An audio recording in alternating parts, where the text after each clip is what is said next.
So I'd like to introduce our speaker tonight, Jason Robie from Mad Cow Web Design, and he'll be speaking on using hooks to update your WordPress site. Now, Jason, whenever you're ready, go ahead and take it away.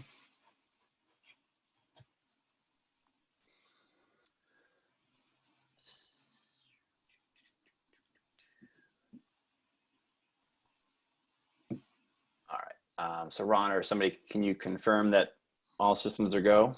Yep, we see your screen. Looks good. Okay. So when I practice this, I tend to wander around my office. So I'm gonna try and stand up maybe, and maybe I'll sit down, we'll see. Sorry. So tonight, what we're gonna cover are hooks, action and filter hooks. My experience in this development world is truly strictly WordPress and PHP, and I'm kind of picking up JavaScript. So I don't know, and I'm guessing there is, and I'm kind of curious, maybe somebody could put a comment in the notes, whatever, like if hooks are ubiquitous throughout programming and that's what they're all called, or if action hooks and filter hooks are something that just PHP or WordPress uses. I'm not quite sure how that whole thing works, but tonight we're just going to talk about hooks. We're going to do a lot with WooCommerce, which is the WordPress's kind of the number one e-commerce platform. What we run into quite often is and in fact, the way that WooCommerce encourages you to make customizations to your WooCommerce store or shop is to replace template files. And we're going to talk about why that's not cool and why we really kind of don't want to go on that path. So, and like Ron said before, certainly scream if you got a question. I have a bunch of stopping spots where I'll ask anyway, but yeah, if at any point something's not clear. And then I guess the other thing I would say is kind of a caveat is, in doing that, I should have known better, but in doing this, I was imagining us looking at a big, huge screen. So I hope that some of the stuff's not important that you see code, and then the stuff where I actually am showing the code that I've written, I'm hoping will be large enough. Maybe you'll have to zoom in or something, or if you watch it again, we can go over that. So, okay. So why do we use hooks? So the number one thing is upgrade proof. So, and I'm going to show this example here in a second, but what we very often see in a WordPress environment is if we are customizing, and I'll use WooCommerce as an example, is if we upgrade or customize a WooCommerce template, it goes into our child theme. I'll explain that in a second. And if WooCommerce updates their core plugin, now our stuff is out of date. It's probably going to still work, fingers crossed, but now it's out of date and we have to play catch up. And I'll show you some examples of that here in a minute. But the idea being that what we're doing is tying into the original developer's code and manipulating it without having to mess with their plugin, or certainly not the WordPress core, and in a perfect world, not even a theme. But well, that's kind of, that almost can't be done. So, and then it is cleaner because what if you have experience, which I know most of the CodeGeek people do, in looking at the back end of a WordPress site that is using WooCommerce, you end up with a pile of custom template files. I have a mostly hate relationship with the Jupyter theme. And if you ever looked at the Jupyter theme, like directory of files, they have like 30 or 40 or 50 custom WooCommerce templates in their parent theme, which then of course have to get updated every time, you know, Jupyter updates or WooCommerce updates. So it's a cleaner way to do that. Faster makes me chuckle because I always I leaned on Isaiah at one point during a presentation of this stuff, because the question being, is it faster to have a server process a custom template file, or is it faster to have that server process a couple of lines of PHP? And Isaiah said unequivocally that it was faster to run PHP. He didn't actually say that. I'm putting words in his mouth, but the one thing that I will show you examples of, which do kind of go towards this faster piece, is that you can wrap your hook that we're going to write together, not together, but I'm going to show you. You can wrap your hook in a conditional in PHP that says only if it's this product page. If we're looking at this CodeGeek t-shirt, then run my hook. And so now you don't have to have a custom template that is being run every time and being looked at all the time if it's not on that page. So you can make it a lot faster that way. And it's the correct way to do it. We've, you know, myself personally with MadCow, I've had to kind of go back and I got in the habit, because that's what WooCommerce tells us to do, of creating custom templates. I take the single product page template and I make a copy of my child theme and I make it do what I want it to do. But the really the correct way to do it is to, if at all possible, write yourself a hook, and you don't have to mess with that custom template. And therein lies the kind of the crux of the whole presentation tonight. So we'll be covering that quite a bit. And the last thing is, it's the only way. So I have, it just happened today. So there's a plugin that I'm using for a client, and it's an auction product. And so when you're looking at an auction item, I had to customize a template file in this plugin because they didn't provide me with a hook. And so my client, Sarah Siebert, who most of us know, called me today and said, hey, your little doodad's not working anymore. And that's because a subcontractor that works for me updated the plugin and didn't know that this stupid little piece of code had to get put back in there. So I had to go back in, go into the actual core of that plugin and put my code back in. And of course it started working, but it's really not the right way to do it. So let's move on. So if you've ever played with WooCommerce, you're very, very familiar with this little chunk of this little graphic at the top of the screen. And basically what it's telling us is the path to the file. The Mad Cow Web is my child theme, and the path is how you create these custom templates. And it's saying, hey, dummy, we're already on version 3.4 and you're still back on 3.1, or we're on 3.6 and you're back on 3.4. So now what you have to do, and we're going to cover this in a second, but now we have to go find what they changed and make sure that the customization that we did didn't break anything. And if you're anything like me, you maybe forgot what you did a couple of weeks ago or a month ago or 6 months ago. So you may have to go back and look at your archive product and just scratch your head and not really know what it was you did. Something that one of the CodeGeek employees who's not here, Chris Lenfert, and I work together quite a bit. And one of the things that he has had to do is go back and actually find the version 3.1.0 in WooCommerce, which is not simple, and then compare that to the actual customized template, which I think in that case was mine. And then figure out what actually had changed, because you have kind of bastardized it and it's no longer, it's no longer current. So, and we're human, right? So this is very error prone. You can be looking at what you did 6 months ago and then looking at what, the new one is, and try to make sure that you get your code put in the new one. Again, we're human, so you could copy and paste something wrong, forget a semicolon, all the normal things that go along with developing or programming. And then it is, in fact, developer level work. I don't know about you all and your clients, but the vast majority of my clients do not want to be messing with custom template files. That's why they hire us for. So somebody has to pay somebody to go back and babysit and do this work and make sure that it's right. So it's not super, super easy to do.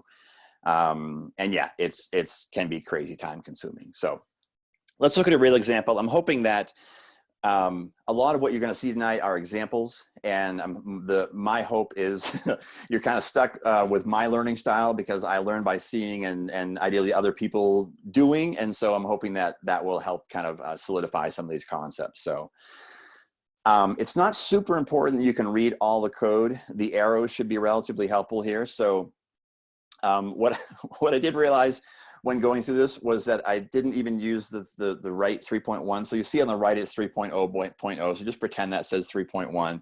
And on the left is 3.4. So the left is the new version of this WooCommerce template. And on the right is the one that I messed with.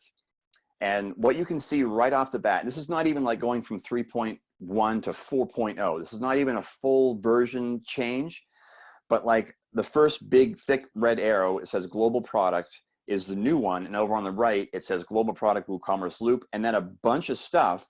And you can see hopefully you can see on line 23 on the left is all the way down to line 32. So all of that stuff in the middle there, WooCommerce has removed. Something I have noticed over the past, I don't know, I'll call it like 6 months, maybe even a year, is that when WooCommerce does updates, they are removing stuff from these template files. And this is a perfect example of that. So they had just some standard PHP dumped in there, and then something that they did that they decided was a better process of going about this, they removed these things and put them in a function somewhere. So what you would have to do if you had like a line of code, and let's say like line 26, now you got to figure out, okay, where did this go? Where is this loop now being run? And then maybe go find that, and then maybe customize that template file. You're just kind of, you're heading in a rabbit hole. And then you can see that on the left on line 35 is all the way at the bottom on the right-hand side. So again, a huge chunk of code that WooCommerce decided to pick up and throw somewhere else. Obviously it still works, but one of the scariest things is if you had to put your code back in on the left-hand side, where do you do it? Like, where are you supposed to put your code so that you know that something's not going to break? So I love the example of how they had all this stuff left in there.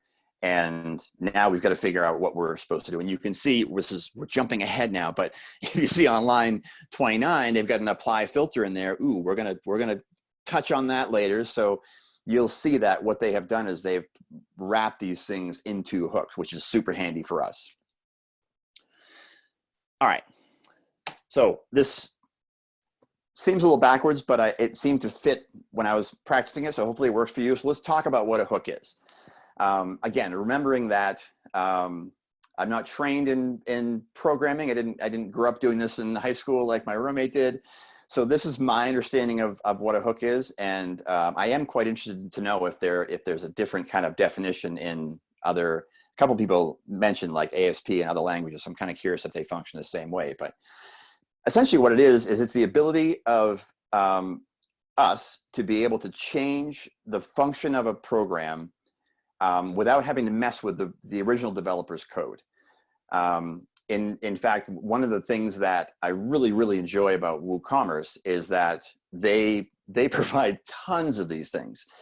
And in fact, a lot of them, we're going to talk about action hooks and filters, of course, but with the action hook example, a lot of times what you'll see is it's a big template full of code, and then there's just a do action hook with nothing attached to it. If you search that in their entire code base, nothing is happening. And it's literally just a courtesy that WooCommerce, or Automatic, if you will, is providing to us to say, hey, if you want to stick some stuff in here, go ahead, we're giving you the spot. They don't do anything else with it other than providing us a spot for it, which I think is just super handy.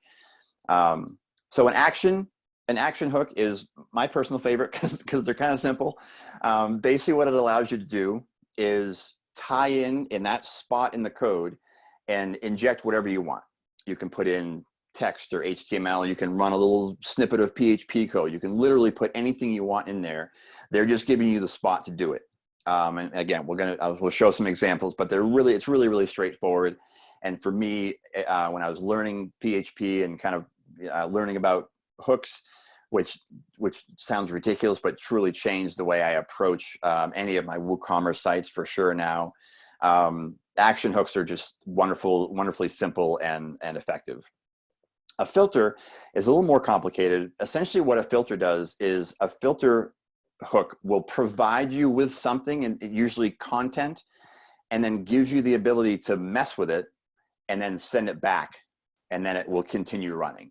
And we'll do a couple of examples of that. But the reason that a filter is more complicated with an action, like I mentioned with the WooCommerce one, sometimes you just see, do action, whatever, and there's nothing attached to it. So all you do is attach your hook and you can put your code. With a filter, you really kind of have to understand what it's doing. What are you actually getting from that filter?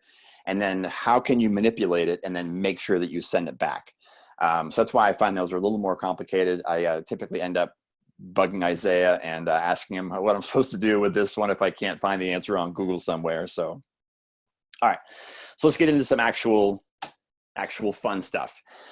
The link at the top, somebody, Megan, maybe you can show me how to put stuff into the Meetup, but this would be a great thing to share. If you haven't been familiar with this guy, all the CodeGeek developers are familiar with this website, the Business Bloomer website. The guy is amazing. He provides these, the right-hand side is what you get when you go to his website. So he provides what he calls a visual hook guide. So on a single product page in WooCommerce, these are all the hooks that you have access to. For the most part, they're all action hooks in his case. And so some do absolutely nothing and some have some stuff attached to them, and we'll show you that here in a second. But it's a really great way if you're trying to customize a WooCommerce store for a client to see, all right, how do I put something and where is it supposed to go? Super handy. His name is escaping right now, but he's a great guy. I think I spent like 20 bucks on his site and paid for one of his seminars, but all this stuff is free.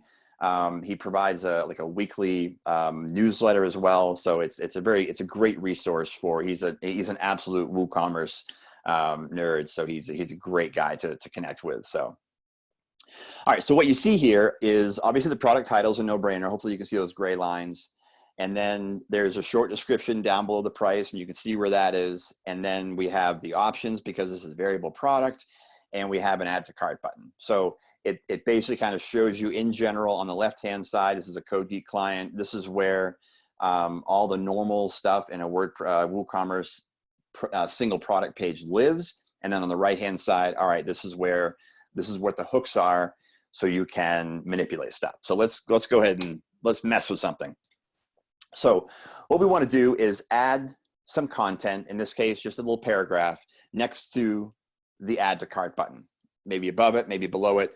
We'll talk about that in a minute, but we just want to be able to add some content to that says, hey, this is an awesome thing. You should buy this.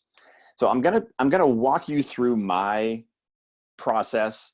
Sometimes it's a lot simpler. In this case, it was a little bit complicated because of the nature of WooCommerce. But hopefully I can just kind of walk through it, and then it'll make sense for other examples that we go through. So I now know that where the arrow is pointing on the right is the WooCommerce before add to cart button. That's what I want to look for. I keep a copy of WooCommerce. I won't say the most recent version, but I try to keep up to date. Just a copy on my desktop, and I call it local WooCommerce.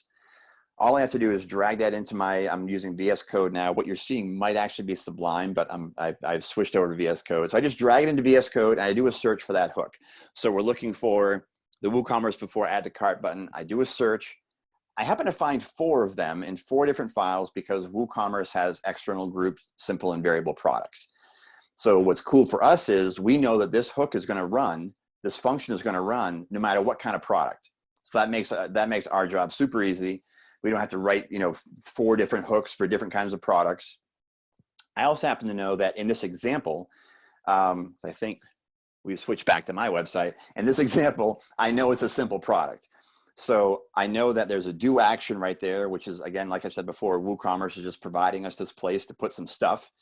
And all we have to do is tie into that. So I find it in WooCommerce. And in this particular case, I wanted to go look at that template file just to make sure I knew what was going to happen. So there it is, WooCommerce before add to cart button. And then even if you're not familiar with PHP, you can kind of take a little bit of a step back and say, okay, I see a form, which I didn't keep the line numbers here. I apologize. I'm like pointing on my screen like you can see. But you see like the form class cart. So we know the form is there. And then we see the button down below at that, 5 or 6 lines up from the bottom. So we generally kind of know where we're going to be. So all I want to do is grab that action hook and tie in my own stuff. So let's do that. So hopefully this is nice and big and everybody can read it. An action hook, or actually any kind of time you are tying in your function to a hook, has 2 really important parts. The first part is the name of the native hook that we're tying into. So the WooCommerce before add to cart button is what we're tying into. It sits in quotes. We put a comma, and then we put our hook function name after that. I will take a little second here to stop and say that we had a discussion at CodeGeek. It was during the big hoorah that we had when everybody was together about commenting your code or writing good, I guess I'll call it semantic code that makes sense. And so there's the balance there somewhere, because I have this thing that says a WooCommerce custom hook for product page literally means nothing. And then the mad cow before button awesomeness also literally means nothing. So I would recommend that you either comment well, or you can, because that name is arbitrary, you could make the mad cow before button awesomeness say, mad cow add patty paragraph to the add to cart or before add to cart, but you can make that as long as you want. Another question I had for the smarty pants in the room can you make it too long? Is there a limit to the number of characters in that string for your function? So then that's the first part. The second piece is our actual function, which again has to match our name. And then you can see that all I'm doing here is spitting out a paragraph. Patty, by the way, thanks to Katie at CodeGeek, who's not here right now. Patty is my cow, who was in the top left there, who was built by John at 1000 Robots, but that's the cow's name. So we're just gonna add a paragraph tag that says, Patty says you should buy this. I do wanna take a little step back. I'm gonna show you kind of at the end of this thing. I wrote a plugin forever ago for WooCommerce and for Beaver Builder, but one thing I recommend you do is add classes to things that you're putting in. We never want to just put in arbitrary text without element tags. That's just bad form. So either make it a div or a span or a paragraph or something if you're putting in text. But then I would be very careful about where it ends up in your code and make sure that you can target it. If it's just in a line of other paragraphs, then give yours a class so you can actually get to it and mess with it. If it's all by itself inside of a div or something, then maybe you can just target it that way with specificity. But be very cognizant of what you're echoing if you're just putting paragraphs or content in there, that you can get back to it with just your style sheet. You don't have to do inline stuff. All right, so we've got our action, we've got our function, and we're just echoing out. Let's see if it worked. Of course, it's a presentation, so it better work. So on the left, you see our text, simple as pie. Patty says you should buy this. It's sitting up on top of our product, our add to cart button. And that's it. We didn't have to customize the template. We didn't have to customize all 4 templates. I didn't think about that. Like, we'd have to mess with all 4 of those templates to get our paragraph in there. So yeah. So the next example is a filter hook. Does anybody have questions about the action hook before we skip on? Yes, Jason, I do. So your custom code right here, where did you put that? Does that go in the functions.php file or somewhere else? Is a secret. Yeah, this goes in functions.php in your child theme. You could also, if you end up with a bunch of these, you could put them in a plugin. That's probably a different class, a different FCIP Meetup. But yeah, this would go in your functions.php file. Excellent, thank you. Cool. So a filter, as I mentioned, are a little more complicated. What we want to do in this particular example is we want to change the breadcrumb from home to say something else.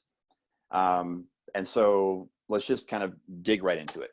So the first thing I did, as I mentioned before, was well, actually I didn't mention this before. I Googled it, like, how do you change the breadcrumb in WooCommerce?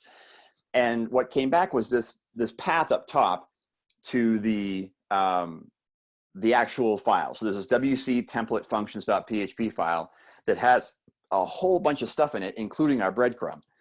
And so there is no way that you'd want to, I don't even know if you can, I'm being perfectly honest, but you certainly would not want to go in and mess with one of those huge functions.php files, because you know that WooCommerce is going to be messing with that and updating it all the time. So it would just be a horrible idea to go in and play with this code that way. So thankfully, they gave us a filter. If you remember, I didn't mention it, back here, where my arrow is pointing, it says do action. So in the code, as it's processing down through, it says do action, WooCommerce before add to cart button. And then what we do is we did an add action at the beginning. So there's something already happening, and then we're going to add to it. And with this filter, the syntax is just a little bit different. They just say apply filters instead of do filter. And then we have this WooCommerce breadcrumb defaults is the filter that we're going to mess with.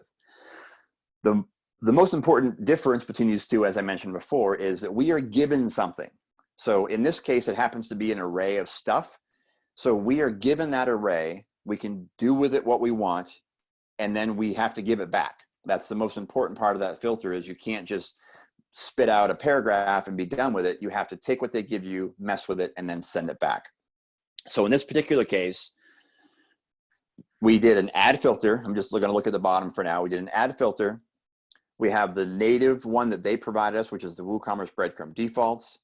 We have Mad Cow breadcrumb home text. Again, not a great function name.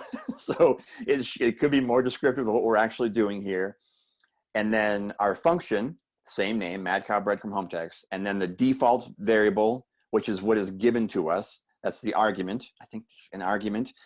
And I'm going to touch on that in a second. And then you'll notice that the only thing I messed with is the home, like the lowercase home. So I'll go back for a second. The very last thing in the array is home, lowercase, and it happens to be the word home. And so the only thing that we're going to mess with is that home. Is it a key value pair? So we're going to mess with that home key, and we're going to change it to Patty's pen.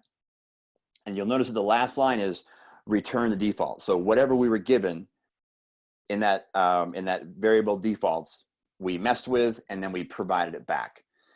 Because we didn't touch anything else, everything else just goes back the way it was. So all those other items in the 1, 2, 3, 4, those top 5 things don't get messed with because we didn't touch them.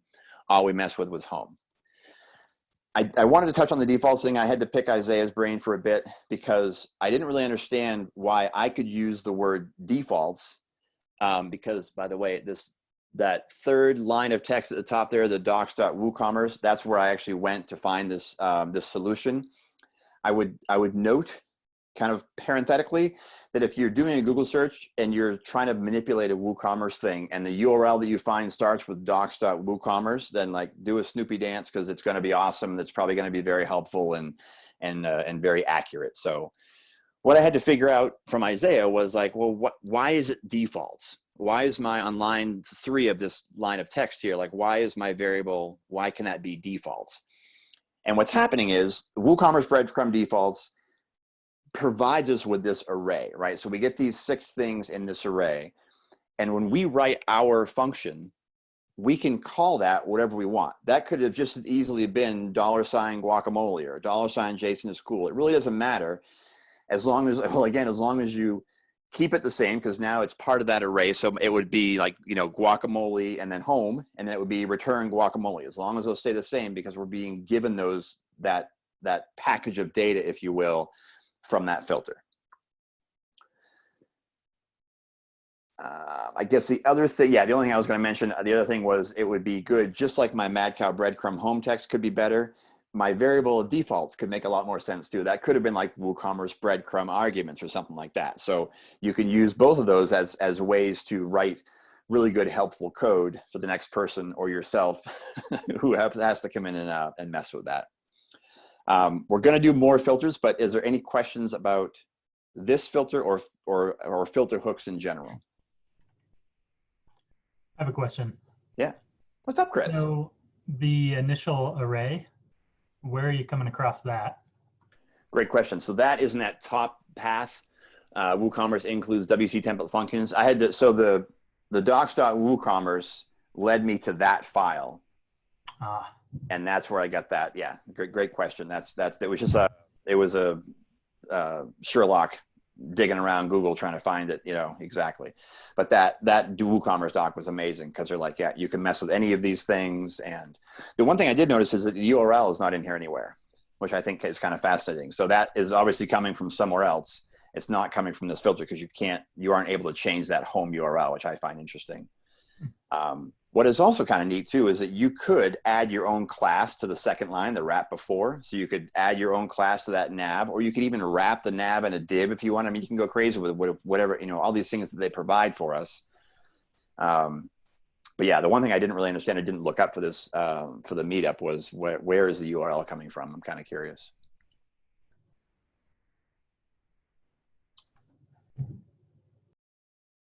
All right. So I'm going to jump out of WooCommerce for a second, and actually, Ceci, you'll like this one. So one thing that we all like to do with our sites is add Google Analytics. And so what is a very common process is adding a plugin like Monster Insights. I was in the habit of doing that forever.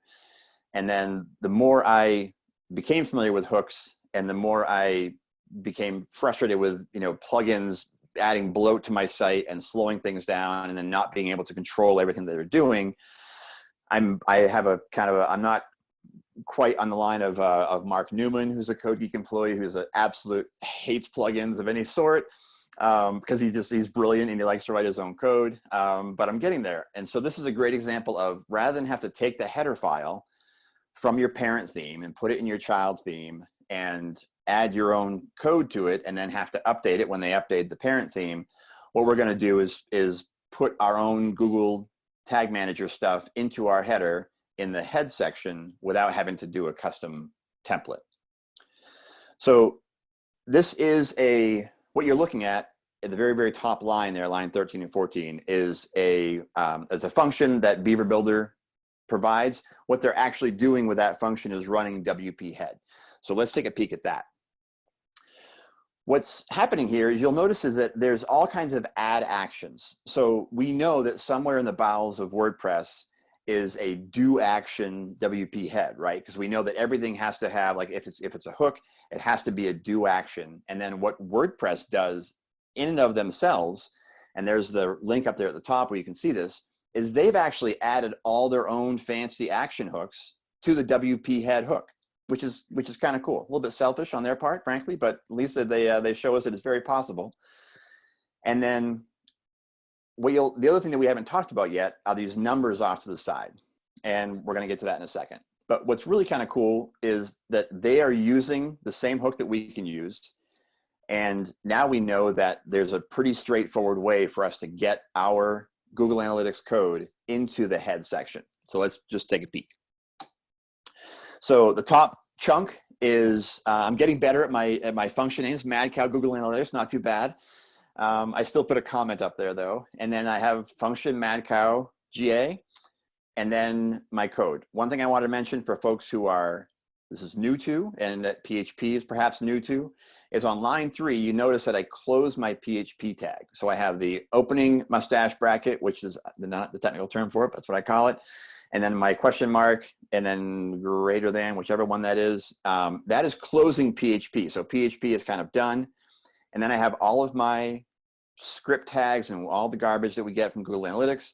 And then I reopen PHP and close my mustache bracket. So I close my function down there. This is a billion times easier if you could imagine trying to, if you're familiar with PHP and concatenating echo statements, to try and write an echo statement that would get all of these quotes correct and the comments, and it would be a train wreck. So one of the cool things about PHP is that we can close it with this add action, put in all of our script stuff, and then reopen PHP and run it. So I ran this, I refreshed my page, and what's happening is it's being spit out on line 152. So I'm gonna go back for a second.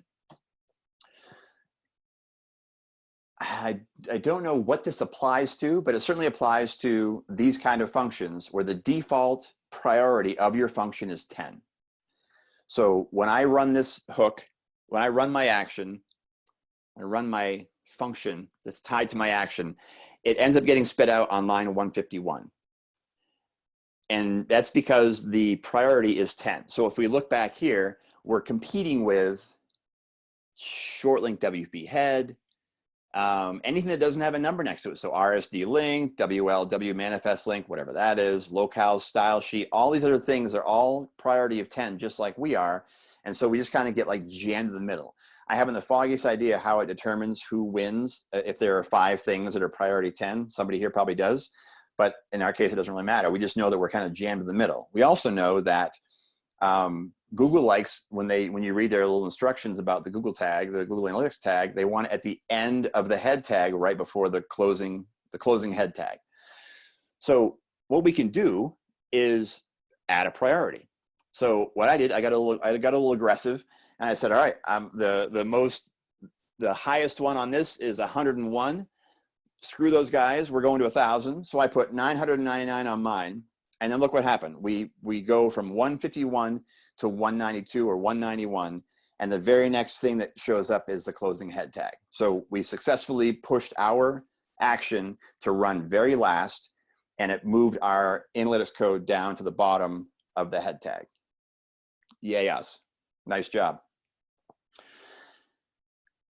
And oh, we're going to do a lot more priority here in a second. So, all right.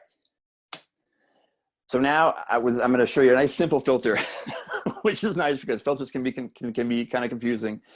So what this filter does is, and I have a little cheat sheet on my desktop again, that is all of my PHP cheat sheets, and this is one of them I use all the time. We have a client. Every single product page in WooCommerce has these 3 tabs: description, reviews, additional information.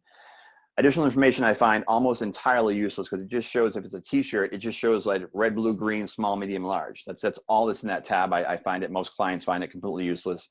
A lot of people don't use reviews. They're using like Google reviews or Yelp or the other things. And then the description is the long description that you get in WooCommerce, and some people don't want that.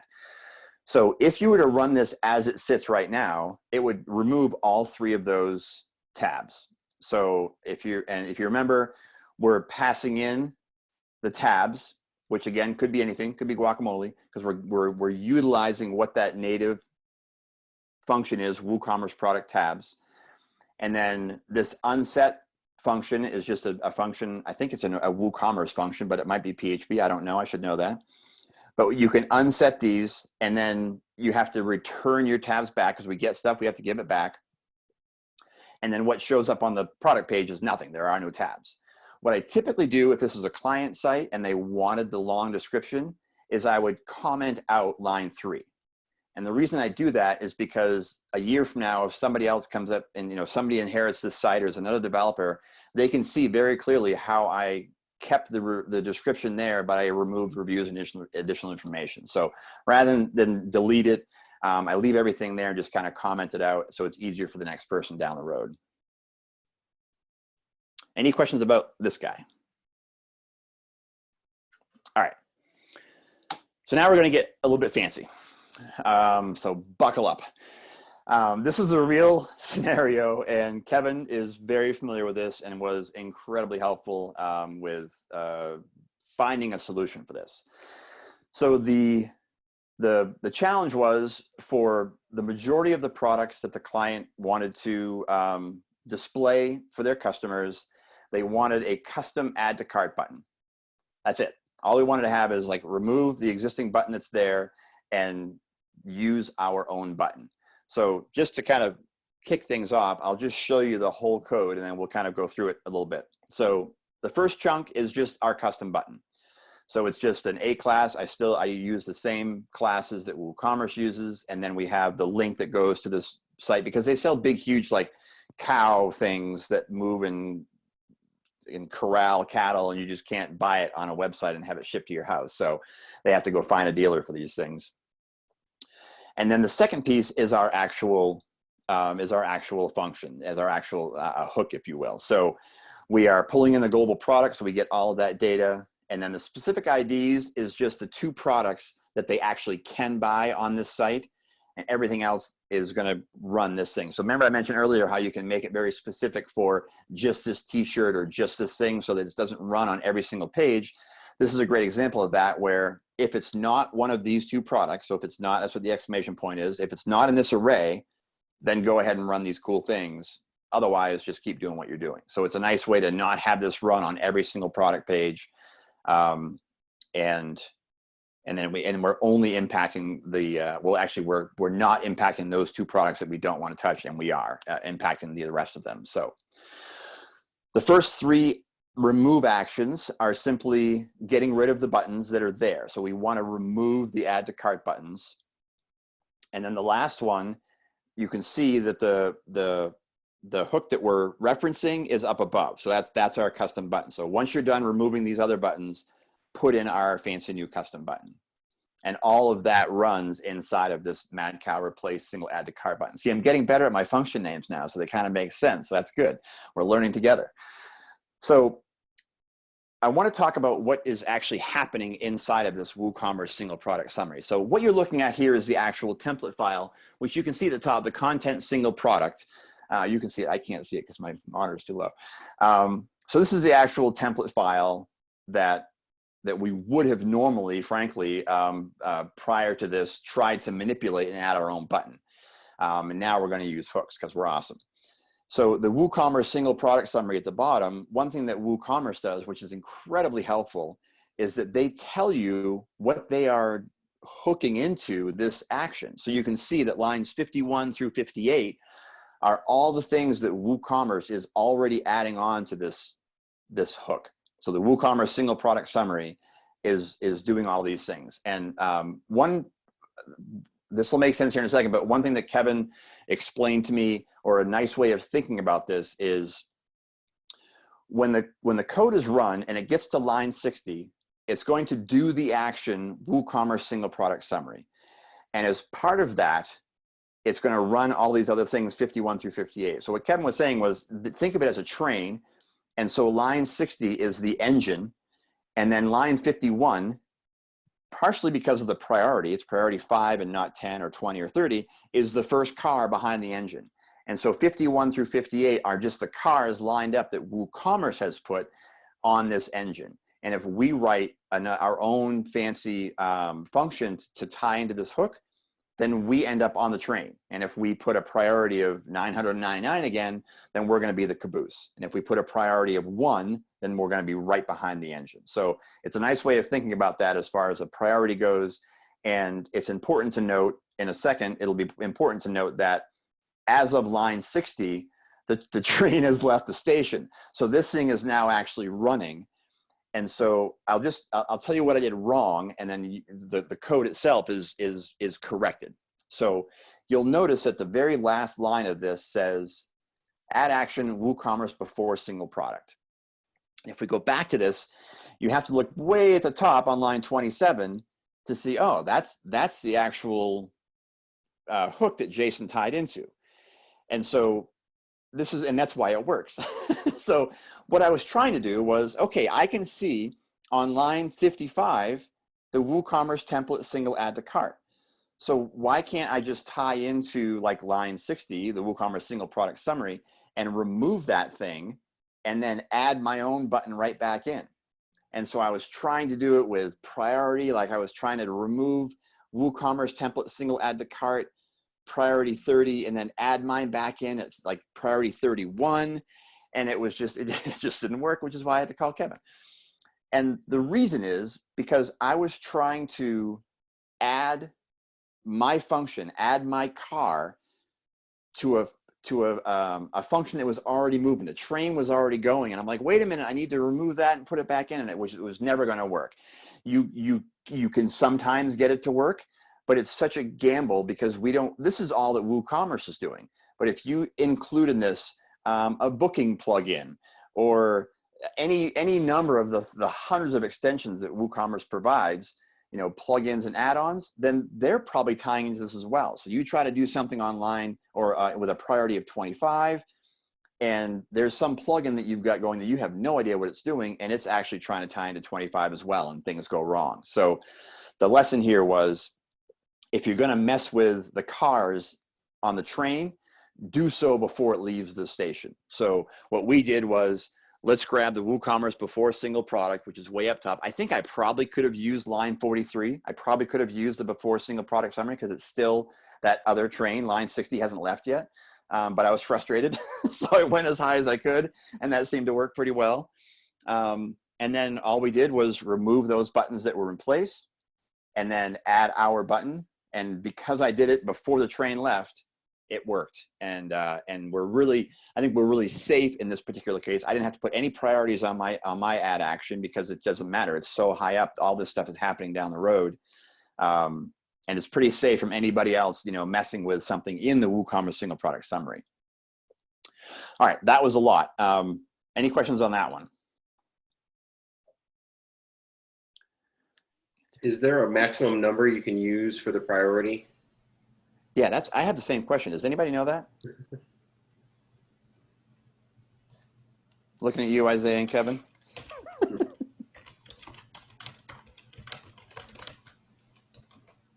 999 still work though, so that's good. Furiously. Yeah, I don't know. I think any integer works. Yeah. As far as I know. Okay, cool. We'll take that as gospel. That works. Quick question. You're removing actions, which means don't perform those actions further down the train for these two products, or for anything that's not these two products. You've got a priority there, but somebody else has added that action at potentially a different priority. If your priority doesn't match there, I guess the remove action is a question to me. Like, That's a great question. I'm going to answer Yeah. that Okay. because I had the same question. Okay. What happens if it doesn't match? So the last, is this the last one? I think this is the last example. So this is just kind of a silly example, but it was kind of a fun way to be like, all right, how do we really work with these priorities? So what I want to do for absolutely no good reason is take the title of my product and move it down below my categories, because that makes perfect sense. So I do my add action. My mad cow move title is not as great as it could be. I'm not passing anything in, right? Because we have an action. It's an action hook. It's not a filter hook. And then I'm removing the action. And in this particular case, I had to match that priority. So the existing action of WooCommerce template single title is 5, as we saw way back. And so I had to match that so it would come out. I am not going to swear by that, because when we ran a hook on the tabs, and that had no priority, and I put a priority of 98 on there, and we were unsetting, we weren't actually remove action. So I actually don't know the answer to that. I will look that up, because that's a good, unless somebody knows off the top of their head if you have to match the remove action priority to the add action that exists. No. All right. I'll check that out. That's a great question. In this case, I just kept it. I used the same exact priority, and then I added my action. So then I added this WooCommerce. I added the same exact action back in, but I gave it a function of, a priority of 90. So just for giggles, I'm going to go back here. So you can see on line 51, it has a priority of 5, and all we're doing is removing it and then putting it back in. So we removed it. I'm actually curious about something. Yeah. And then put it back in with a different priority, and it moves it down below our category, which is obviously ridiculous, but it just shows you how, if you have I mean, WooCommerce is so friendly that they give us all this information. If you know what all these things are and what their priorities are, you can move them around again without having to mess with that template file. So you can just reorder things without having to adjust your template file. Which I literally just did. Unfortunately, it was a Jupyter site, which is a train wreck. But just wanted to move the category from down below, like up a couple of sections, if you will, like up above the rating or whatever. And it was pretty slick. It worked nicely without having to mess with that, the Jupyter template. The other thing I would just mention here is that you'll notice that in this particular, so the code that you're looking at is my functions.php file, and I'm just like saving and refreshing and taking screenshots for the presentation. So you'll notice that I've commented out my action. So even though there's a function here, this is probably just a basic PHP thing that people know, but I have a function called mad cow move title, but there's no action running it. So this is never actually going to run. But what I wanted to show here was, in your functions.php file, you can literally just dump in a remove action and add action, and they'll run. Now, so I did that, and it worked. As you can see, it's moved our title down below. I don't recommend it at all. I love wrapping this kind of stuff into my own action so I can control when it runs. And the other thing is, I'm not super sure how often functions.php is run. I kind of think it runs every time you refresh a page, because if you have any kind of functionality in there, it would kind of have to provide that logic. So if you're on a blog page, it's still removing and adding actions for something that the customer is not even looking at. So it truly doesn't make any sense whatsoever to have this stuff running just in your functions.php. So I think it's a good idea to wrap things inside of other actions. And then you could probably even be even more specific and wrap your, like my first line there, we could wrap that in an if. So like, if this is a product page, then add the action. That might even be smarter. Because then on the blog pages and any other pages, then our function is not going to run. So you can get really kind of granular with how you run these things just in your functions file. That was just kind of a silly but simple example to show how priority can move, or how you can move stuff around with priority. Okay. Any questions? In general, I have like 2 more slides. No. I just got a thought about, since the approach of hooks and filters are to kind of save yourself from future updates to template files that you've modified or hacked up.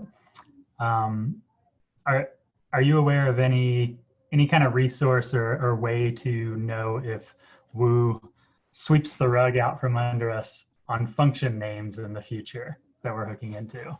That would be uber hateful, wouldn't it? Yeah, I mean, they probably literally can't without some sort of a fallback, just because of all the plugins that are out there, or all the extensions, sorry, you know?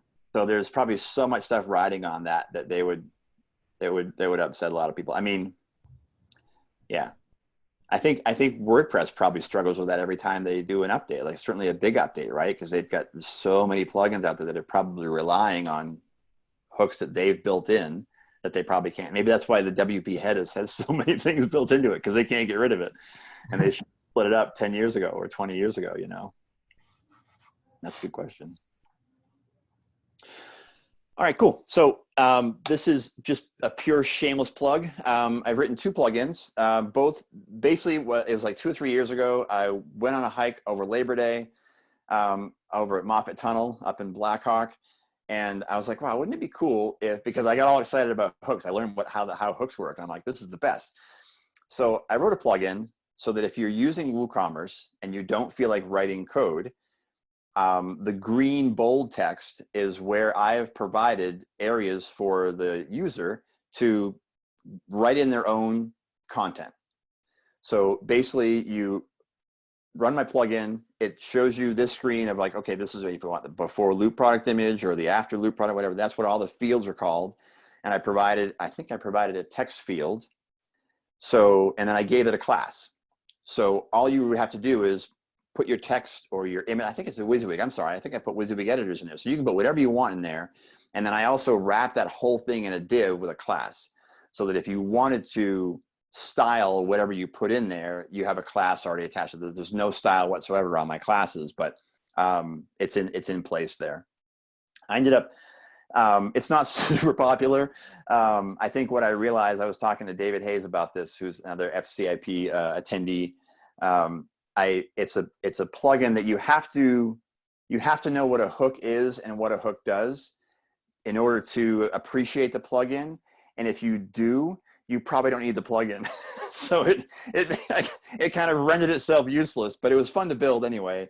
It's just literally this huge list of action, add action hooks that only run if there's content in the field. So it was kind of fun to build, and it was just a really good exercise in kind of drilling down in hooks. And then I wrote one for Beaver. I love the Beaver Builder theme. So I wrote the same kind of plugin for this. So anything you see in gray, anything that you see like text there that doesn't look like normal content, and this is just a page, is I have a hook for. So you can add content, WYSIWYG editor, to any of these sections without having to mess with the actual template file or write your own hook. And so that it works on a page, it works on the archive page, like a blog post page. It works on an actual post. So on the right, you see the sidebar start, sidebar end, and the page content close. All of those things are places you can put stuff. And I think, yeah, I believe that's it. So it's on basically any of the places that you would normally have, where you could add any of the normal pages. So an archive page, a page, or a single page in WordPress or in the Beaver Builder theme. So that's it. I guess any questions as well. If there are questions, I'm happy to field them.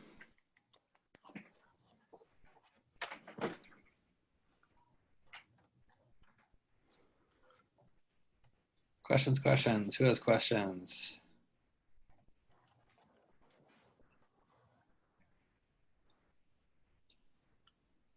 Well, this was really cool, Jason.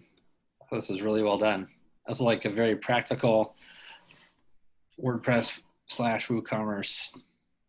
I have a question. Go for it, Lee. Jason, I realize that some of this gets pretty deep in the WooCommerce docs. I have a project I'm thinking about digging into for fun and games. And Have you worked with the permissions area of WooCommerce downloads? Well, so on the examples that I was showing, I sell a pro version of the plugin on my site. So that's really all I've ever done, which is I didn't get really fancy with it at all. Basically, if you send me $20, you can download it. So I didn't really get in much detail with it.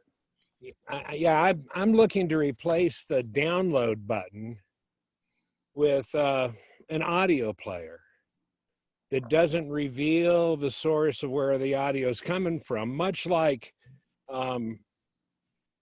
if you have a file, you can obscure the original location of it as a download. I'd like to use all that mechanism that's built into WordPress, but just, you know, seems like a simple thing to me, man. Just put a audio player there, HTML5 audio player. But I know it's a lot worse than I could ever imagine. How many months would you plan for a project like that? Well, you know, it's funny the way you describe it there. It's not that dissimilar to the complicated example I showed where we got fancy. The only thing that would be challenging for you would be we'd have to tie into the product. So we have to find the product ID, and then from that product ID, you have a custom field, I'm guessing, or something for the actual URL of the audio file. So you could change that button it would link to that audio file. So it would be really similar to what we did before. Yeah, unfortunately, the HTML5 reveals the source, and so the whole payment mechanism of WooCommerce, then you'd be able to cut around. So it looks like a doozy to me. I really admire just how much documentation has been brought forth on this, but it's a daunting task to think about a project that really digs in, and you're messing with the code of how everything runs. All of a sudden my little function or thing would become, you know, possibly in conflict with who knows what that makes it all work. Have you looked at all into easy digital downloads? I have not. That might be a place I'd send you first, because the guy that wrote it, whose name is escaping me right now, is just simply brilliant, and it's one of the more popular extensions for WooCommerce, and that's literally all they do is digital downloads. So they might have an audio component to it. Oh, look, thank you. Sure. Pippin, isn't it? Yeah, it's Pippin. You're exactly right. Yep. Plugins by Pippin.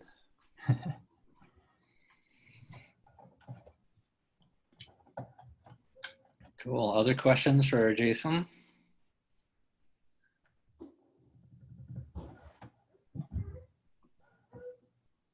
Excellent. Cool. Well, Jason, this was really great. I learned a lot. I think I saw a technique in there that Jamie's probably going to use on a project we're building right now. I was like, oh, that's how we can do that. Yes, I was thinking of all the things I can do with hooks. Yes, exactly. It's going to help a lot on that one. And thinking of calling Jason tomorrow. It sounds silly, but it was literally one of the biggest leaps in my WordPress development was learning what the heck they are, and what, you know, that, and probably like custom post types, ACF, like those two things just changed my world. So yeah.